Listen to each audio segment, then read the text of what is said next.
Donc, ce sont les aléas du direct. Au moins, nous sommes en direct. Voilà. Donc, voilà. Donc, ma dernière, la question sur laquelle j'en étais, c'était en fait, qu'est-ce que vous avez trouvé de spécial à Neuchâtel parce que c'est au Xamax, puisque c'est vrai que bon, il y a eu des larmes, comme vous le disiez, et comme je disais, il y avait également eu des larmes, une belle aventure en tant que finaliste de la Coupe de Suisse en 2011. Et qu'est-ce qu'il a, ce club de si attachant pour que d'ailleurs autant de joueurs français y aillent et s'y sentent bien? Ouais, bah en effet, ce que je disais, c'est un club historique en Suisse, qui a été créé par Gilbert Facchinetti, qui est un symbole à Neuchâtel. Et je suis arrivé là-bas. À l'époque, c'était René Lebelot qui était entraîneur, qui m'avait contacté. Et puis j'ai accepté avec plaisir d'aller jouer là-bas. Et puis au fil des mois et des années,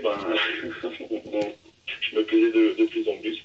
Et puis l'ambiance, c'est une petite ville, il y a un super stade, c'est au bord du lac, c'est extraordinaire, quoi. Et puis les deux enfants sont nés en Suisse au même endroit. Pas, mon premier passage, j'ai eu mon garçon, et mon deuxième passage en Suisse, j'ai eu ma fille. Donc ça reste, c'est comme ça. Xamax restera Xamax pour moi, et puis ça restera toujours dans mon cœur, comme les aventures que j'ai cœur avec Boulogne. Mais non, mais c'est vraiment, je sais pas, c'était à la fois familial. Après, bon, bien sûr, il y a eu des soucis sur la fin, parce que le club a été repris. Et puis, bon, ça c'est le petit, le petit nuage, mais bon, mais sinon, non, j'ai que des bons souvenirs. J'ai encore gardé pas mal d'amis en Suisse, et puis j'ai appris à découvrir le pays, et la mentalité suisse, et puis maintenant, c'est que les bons moments passés. Et dans votre esprit, dans un petit coin de votre esprit, il y a l'idée de peut-être un jour partir entraîner là-bas? Ah ouais, écoutez, on ne sait jamais. Hein. On ne sait jamais. Voilà, exactement, vous avez bien répondu, tout est possible. Aujourd'hui, je suis en Bretagne, à Vannes, mais on ne sait jamais. Je pensais jamais dans ma carrière aller jouer en Suisse, et puis même en Grèce, et puis j'y suis allé. Donc par la suite, bon, j'aimerais forcément, je m'oriente dans cette voie au niveau pour les entraînements, mais pourquoi pas? Pourquoi pas? Ouais. Bien sûr, mais c'est vrai que quand on voit en fait votre parcours, bon, vous avez fait plusieurs clubs, voilà, voilà, bon, bien sûr dans le Nord entre eux, mais bon, vous êtes passé pas très loin de la Bretagne en passant au Mans, maintenant vous êtes, je veux dire, chez moi en Bretagne, bon, je suis pas à Vannes, je suis à Rennes, mais voilà, on est content, je suis content de vous savoir dans ma région, pluvieuse actuellement. Ouais, bon, ça va encore, on n'a pas trop à se plaindre. Oui, ça va quand même. Donc, oui. Mais là, justement, passons de la pluie au beau temps, et même rayonnant, avec la victoire de la France, en parlant d'activité, en parlant un petit peu de Coupe du Monde. Votre impression sur le match, sur le parcours actuel de la France, qui ensoleille tout notre territoire, tout l'Hexagone? Ouais, bah non, en effet, je pense on est tous derrière cette équipe, et puis on est tous contents de voir qu'il a réussi. Donc la victoire de ce soir, c'est un bien énorme, et puis ça montre aussi qu'il y a de la qualité dans le groupe, que Didier Deschamps et son staff a amené ça intelligemment, et puis ce qui fait plaisir aussi, c'est de voir que les joueurs semblent bien vivre ensemble. Donc ça, c'est un élément important aussi au haut niveau, parce que il y a l'aspect technique, l'aspect du football, mais il y a l'aspect humain aussi, et sur des compétitions comme ça, on sait que les joueurs sont très longtemps ensemble, et je pense qu'il est très important qu'ils s'entendent bien, et puis après ça rejaillit sur le terrain. Donc ça, je pense que ça a eu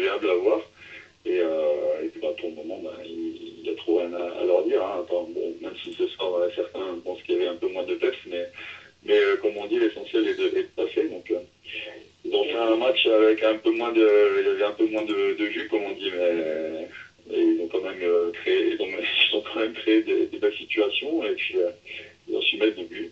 Donc non, on va suivre le quart avec impatience. Déjà le match de ce soir entre l'Allemagne et l'Algérie pour voir comment ça va se dérouler et quel sera l'adversaire. Non, non, je pense que ça fait un grand bien à tout le monde et à tout le pays de voir notre équipe si bien placée. Oui, c'est clair. Vous avez un favori pour cette fin du monde en tant que champion du monde? Ah, écoutez, c'est compliqué. Après, bon, moi, je vois bien l'Allemagne, je pense que c'est un gros morceau. Mais pourquoi pas la France? Pourquoi pas la France? Je les vois bien. Je sais pas, je les sens bien.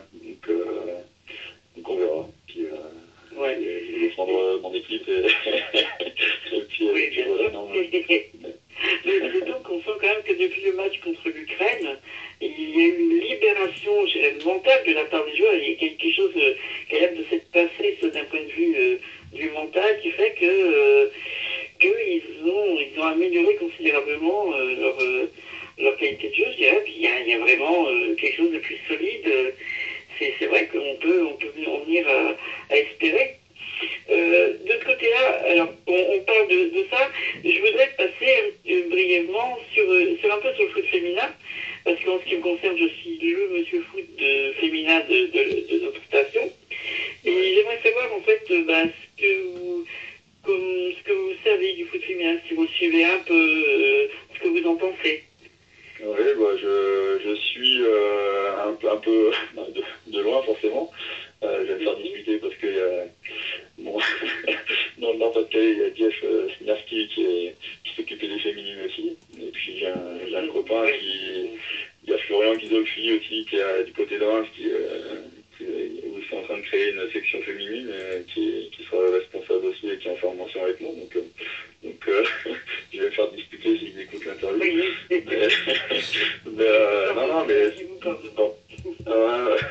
Non, mais c'est un sport actif, d'autant plus qu'il y a deux filles qui sont en formation aussi avec moi qui jouent à Arras.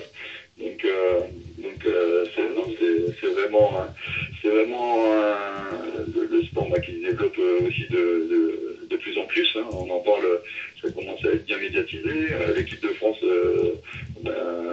les filles représentent bien l'équipe de France aussi. Donc non, malheureusement, je connais moins les féminines que les hommes, mais non, ça se développe de plus en plus. Et puis après, je suis pas directement dedans, donc je peux pas trop m'avancer. Mais ça fait plaisir de voir autant de filles qui aiment ce sport et puis qui le représentent bien dans le monde. Oui, parce que c'est tout de même le sport qui connaît la plus forte progression en France de licenciés. Et c'est vrai que notre équipe de France est tout de même 4e mondiale, ce qui est quand même pas rien, devant la Suède, devant le Brésil. Voilà, donc je pense qu'il est temps que tout le monde s'y mette un petit peu. Qu'est-ce qui manque un petit peu en fait au foot féminin? Il y a bien sûr un côté médiatisation, mais qu'est-ce qui manque peut-être pour être plus médiatisé au foot féminin, d'après vous un peu Bah écoutez, non, mais après je pense au niveau médiatisation, mais après il y a d'autres pays, je pense, où c'est peut-être un peu plus développé. Donc non, mais après bon, il y a le nombre de licenciés aussi, mais il faut faire découvrir le foot aux plus jeunes déjà et aux filles aussi. Donc c'est ce que font les deux stagiaires qui sont avec moi en formation. Moi, j'ai fait que la démarche dans la région du Nord pour faire découvrir ce sport. Donc il y a tout un travail là-dessus. Donc, mais puis après, il faut que ça se développe gentiment aussi. Donc il y a déjà des belles équipes en France. On voit l'équipe de Lyon, il y a l'équipe du PSG aussi. Donc bon, j'en oublie. oui, mais vous avez cité les deux finalistes. Ah oui. Les deux finalistes, donc voilà. Bon, on parle d'eux, hein, mais il y a toutes les autres équipes féminines aussi en France qui font du travail aussi. Donc, bon, forcément, on parle d'eux parce qu'ils ont les résultats sportifs, mais ils produisent aussi beaucoup d'efforts. Hein. Comme on ne pas toujours les premiers, mais il y a ceux qui, aussi, ceux qui sont au milieu de tableau et qui font aussi tout un travail important. Donc je m'en excuse si je ne les cite pas, mais non, mais ça se voit. Déjà à la télé, on voit beaucoup plus de football féminin aussi. Donc non, ça se développe, mais bon, il faut y aller progressivement aussi. Ça prend du temps forcément. Donc il faut être patient. Justement, vous parliez de grands clubs, et aux Villes-Lumière, c'est une radio qui est suivie en grande partie par les supporters du PSG. Donc, on pourrait parler peut-être juste quelques petites minutes, parce que je ne voudrais pas non plus exagérer sur le temps que je vous prends. Juste un petit peu du PSG, pour non pas le passé, parce que bon, le passé, on en a parlé pendant des semaines et des semaines, mais plutôt en fait l'avenir sur la saison qui vient, avec les transferts, les arrivées, les départs. Vous sentez comment cette saison à venir du PSG? Je pense qu'ils vont faire une grosse saison. Ils vont partir sur les mêmes bases que l'année dernière. Et puis bon, certainement, l'objectif était clairement affiché, c'est de faire un plus beau parcours en Ligue des Champions. Donc, ils se donnent les moyens d'arriver. Donc, maintenant, on va voir. Hein. On va voir. C'est jamais évident dans le football que ce soit un championnat aussi. Donc, ils vont être attendus comme la saison dernière. Donc, ils vont devoir travailler sérieusement. Et puis, mais c'est un club qui grandit. Et puis, je pense comme c'est parti, ça va certainement devenir un très grand club européen. Donc, il faut, pareil, on va regarder ça avec patience, et puis on va suivre ça, mais bon, c'est parti dans ces deux-là. Vous pensez peut-être quand même au niveau du championnat de France, lui, il a encore fait vraiment une belle saison, et en ayant des moyens bien inférieurs non seulement au PSG, mais même à Monaco et à d'autres clubs, vous pensez qu'on peut encore espérer une surprise de Lille cette année, ou un bon classement? Il n'y a jamais rien de... Ou bien une offre, mais je veux dire non, mais c'est vrai, mais après, c'est vrai que dans le foot, on n'est jamais sûr de rien. On peut avoir beaucoup de moyens, et puis après, si la cohésion ne se fait pas sur le terrain, bon, c'est des choses qui arrivent. Maintenant, avec les moyens que le PSG peut avoir, forcément, ils ont des joueurs de qualité, donc là-dessus, il n'y a pas de doute. Mais bon, comme je disais auparavant, ça reste un sport collectif, et puis le plus important, c'est la cohésion, l'état d'esprit, il y a l'aspect technique, bien sûr, mais ça, c'est le plus. Et puis, des équipes avec un niveau d'un prestige un peu moins élevé que le PSG, peuvent y arriver aussi. Donc, et après, c'est un travail sur une longue durée, parce qu'une saison, ça dure très très longtemps, et il y a des moments difficiles à bien gérer aussi. Donc, c'est un marathon, quoi, en fait. Il faut bien gérer ce championnat, cette saison.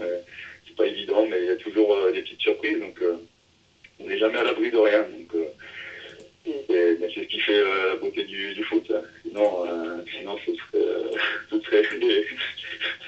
serait déjà tracé. Et puis, ce serait...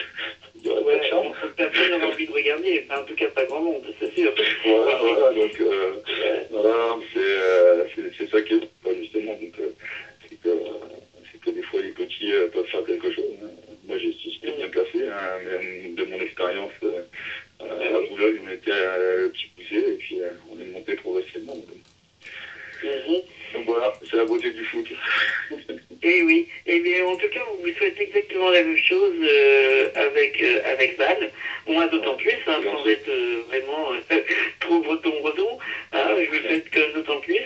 Et puis, qui sait, peut-être que si j'ai l'occasion de passer par Val, je passerai vous dire un petit bonjour, tu sais. C'est avec plaisir, avec plaisir. Et puis, on sera bienvenue. C'est très gentil. Faut pas me le dire deux fois. Non, il n'y a pas de souci. Il n'y a pas de souci. On se rencontrera. Mais en tout cas, je veux dire que j'ai beaucoup apprécié cette interview avec vous. Je vous remercie vraiment. Merci pour votre sympathie, votre bonne humeur aussi.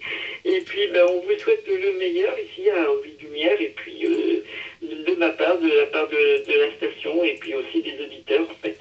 Et puis bonne fin de soirée, bonne fin de Coupe du Monde. Merci. Et puis bonne saison de championnat aussi. Merci, c'est gentil. Merci à vous. Pareillement. Au revoir. Au revoir. Au revoir.